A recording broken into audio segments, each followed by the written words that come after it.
And one of my alchemical readings of modernity is that electricity is a kind of element in the old sense of element, and that it has certain properties that evolve as you develop almost a shamanic relationship with it, in the sense of using it and developing a relationship with electrical potentials.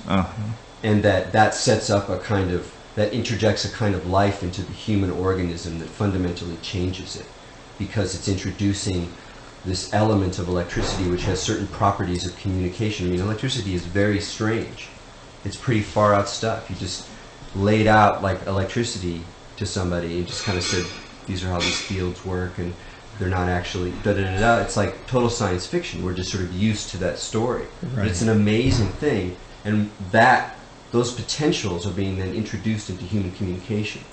So that fundamentally changes them, and I think spiritualism is like a reflection in the archetypal imagination of modernity about the kind of communication that is introduced by electricity. Interesting.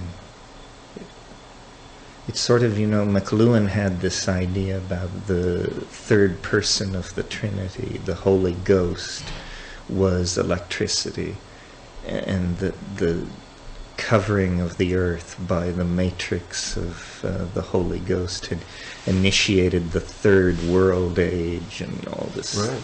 And that picks up a line of thought that's been carried through since it first starts. I mean, the idea of electricity is born in an alchemical imagination. It's born at a